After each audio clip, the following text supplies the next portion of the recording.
ഭോപ്പാൽ തടാകങ്ങളുടെ നഗരം എന്നറിയപ്പെടുന്ന പൈതൃകവും പ്രകൃതി സൗന്ദര്യവും ഒരുപോലെ അനുഭവപ്പെടുന്ന നഗരത്തിലേക്ക് എല്ലാവർക്കും സ്വാഗതം.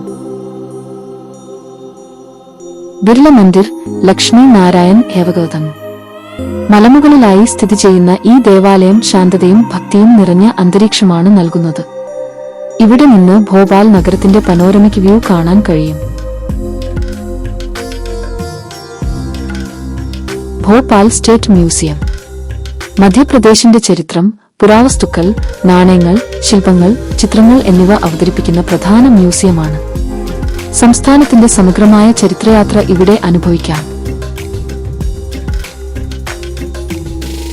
എംപി ട്രൈബൽ മ്യൂസിയം ഇന്ത്യയിലെ ഏറ്റവും മികച്ച ട്രൈബൽ മ്യൂസിയങ്ങളൊന്നായി കണക്കാക്കപ്പെടുന്നു. മധ്യപ്രദേശിലെ ആദിവാസി സമൂഹങ്ങളുടെ ജീവിതശൈലി, കല, ആചാരങ്ങൾ എന്നിവ ആധുനിക രീതിയിൽ അവതരിപ്പിച്ചിരിക്കുന്നു.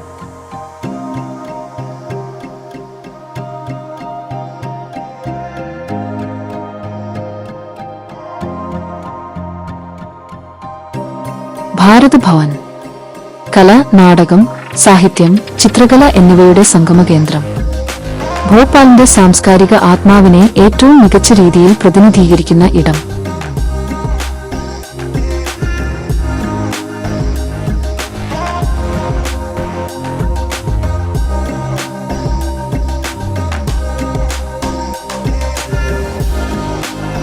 സാഞ്ചി ബുദ്ധമതത്തിന്റെ ഏറ്റവും പ്രധാനപ്പെട്ട തീർത്ഥകേന്ദ്രങ്ങളിൽ ഒന്നാണ്. അശോക ചക്രവർത്തിയുടെ കാലഘട്ടത്തിൽ നിർമ്മിച്ച ലോകപ്രസിദ്ധമായ സാഞ്ചി സ്തൂപം ഇവിടെ സ്ഥിതി ചെയ്യുന്നു. യുനെസ്കോ ലോക പൈതൃക സ്ഥലം ആയി അംഗീകരിച്ച ഈ സ്ഥലം ബുദ്ധമത ചരിത്രവും ശില്പകലയും ഒരുമിച്ച് കാണാൻ കഴിയുന്ന അപൂർവ കേന്ദ്രമാണ്.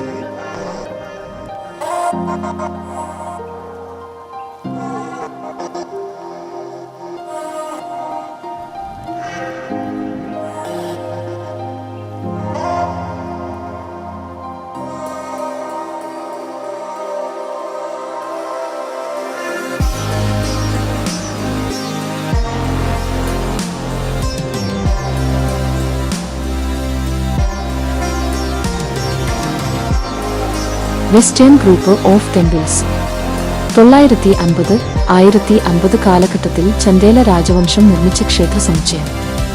ഹിന്ദു ജൈന മതവിശ്വാസങ്ങളെ ആധാരമാക്കിയ ക്ഷേത്രങ്ങൾ. ലോകപ്രസിദ്ധമായ ശില്പകല, മനുഷ്യജീവിതത്തിന്റെ വിവിധ ഘട്ടങ്ങളെ പ്രതിഫലിപ്പിക്കുന്ന സൂക്ഷ്മശില്പങ്ങൾ. കന്ദരിയ മഹാദേവ ക്ഷേത്രം പോലുള്ള പ്രധാന ക്ഷേത്രങ്ങൾ ഇവിടെയുള്ള പ്രധാന ആകർഷണങ്ങളാണ്. യുനെസ്കോ ലോക പൈതൃക സ്ഥലം ആയി അംഗീകരിച്ച ഇന്ത്യയുടെ അഭിമാന പൈതൃകം.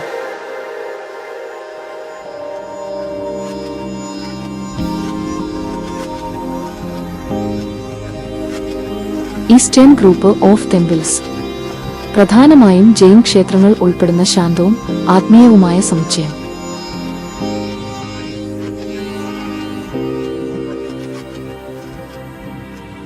സന്ദീപനി ആശ്രമം ഭഗവാൻ ശ്രീകൃഷ്ണനും സുധാമാവ് വിദ്യാഭ്യാസം നേടിയതായി വിശ്വസിക്കപ്പെടുന്ന പുണ്യസ്ഥലം. ഗുരുകുല വിദ്യാഭ്യാസത്തിന്റെ മഹത്വം ഓർമ്മിപ്പിക്കുന്ന ചരിത്ര പ്രാധാന്യമുള്ള ആശ്രമം.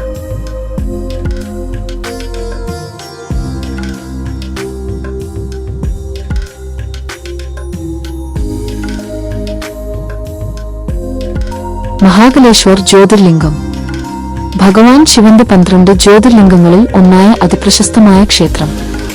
ഇവിടെ പ്രതിഷ്ഠിച്ചിരിക്കുന്ന ശിവലിംഗം സ്വയംഭൂ ആണെന്ന് വിശ്വാസം. ലോകത്ത് അപൂർവമായി ദക്ഷിണാഭിമുഖമായി നിലകൊള്ളുന്ന ജ്യോതിർലിംഗം. ഹർസിദ്ധി മാതാ ക്ഷേത്രം ഇന്ത്യയിലെ പ്രധാനപ്പെട്ട ശക്തിപീഠങ്ങളിൽ ഒന്നായി കണക്കാക്കപ്പെടുന്ന ദേവീക്ഷേത്രം. മഹാകൽ ക്ഷേത്രത്തിന് സമീപം സ്ഥിതി ചെയ്യുന്ന ഈ ക്ഷേത്രം. ഓംകാരേശ്വർ ജ്യോതിർലിംഗം ഭഗവാൻ ശിവന്റെ 12 ജ്യോതിർലിംഗങ്ങളിൽ ഒന്നായ അതിപ്രധാന തീർത്ഥകേന്ദ്രം. നർമ്മദാ നദിയിലെ മന്ദാതാ ദ്വീപിൽ സ്ഥിതി ചെയ്യുന്ന അപൂർവമായ ക്ഷേത്രം. ഓം ആകൃതിയിൽ ഒഴുകുന്ന നർമ്മദാ നദിയുമായി ബന്ധപ്പെട്ട ആത്മീയ പ്രാധാന്യം. ഓംകാരേശ്വർ ദർശനം പൂർണ്ണമാകാൻ മാമലേശ്വർ ദർശനവും അനിവാര്യമാണ്.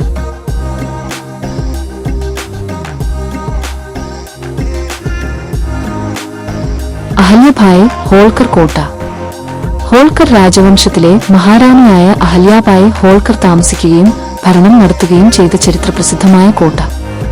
നർമ്മദാ നദീതീരത്ത് സ്ഥിതി ചെയ്യുന്ന ഈ കോട്ടയിൽ അഹല്യാബായ് ഹോൾക്കർ നിർമ്മിച്ച നിരവധി ക്ഷേത്രങ്ങളും ഘട്ടുകളും കാണാം.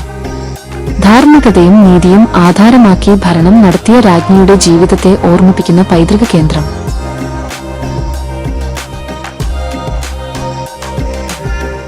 റാണി രൂപമതി പവലിയൻ. മാൽവ രാജാവായ ബാസ് ബഹാദൂറിന്റെയും റാണി രൂപമതിയുടെയും പ്രണയകഥയുമായി ബന്ധപ്പെട്ട ചരിത്ര പ്രാധാന്യമുള്ള സ്ഥലം. മലനിരകളും താഴ്വരകളും കാണാൻ കഴിയുന്ന മനോഹരമായ കാഴ്ചകൾ. മണ്ടോ ഒരു കുന്നിൻ മുകളിലെ പൈതൃക നഗരമാണ്. അഫ്ഗാൻ വാസ്തുവിദ്യയുടെ മികച്ച ഉദാഹരണങ്ങൾ ഇവിടെ കാണാം. ജാമി മസ്ജിദ്. അഫ്ഗാൻ ശൈലിയിൽ നിർമ്മിച്ച ഭംഗിയാർന്ന വലിയ പള്ളി. ഡമാസ്കസിലെ പള്ളികളെ അനുസ്മരിപ്പിക്കുന്ന വാസ്തുശൈലി.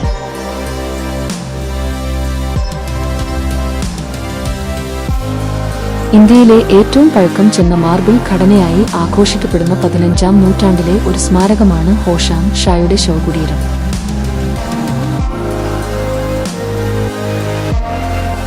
ലാൽബാഗ് പാലസ് ഇന്ത്യയിലെ ഏറ്റവും ഭംഗിയുള്ള രാജഭവനങ്ങളിൽ ഒന്നാണ്. ഇത് മധ്യപ്രദേശിലെ ഇൻഡോറിൽ സ്ഥിതി ചെയ്യുന്നു. ഇത് നിർമ്മിച്ചത് ഹോൾക്കർ രാജവംശമാണ്. നിർമ്മാണം 1886-ൽ ആരംഭിച്ച് ഘട്ടം ഘട്ടമായി പൂർത്തിയായി. യൂറോപ്യൻ ശൈലിയിൽ, പ്രത്യേകിച്ച് ഇറ്റാലിയൻ റെനേസൻസ് ശൈലി. രാജവാഡ പാലസ് ഇൻഡോറിലെ ഏറ്റവും പ്രശസ്തമായ ചരിത്രസ്മാരകങ്ങളിൽ ഒന്നാണ്. ഇത് ഹോൾക്കർ രാജവംശത്തിന്റെ ഭരണകേന്ദ്രമായിരുന്നു. നിർമ്മിച്ചത് ഹോൾക്കർ രാജവംശം. 18 നൂറ്റാണ്ടിൽ നിർമ്മിതം. ഏകദേശം 1747. മറാത്ത, മുഗൾ, ഫ്രഞ്ച് ശൈലികളുടെ സമന്വയം.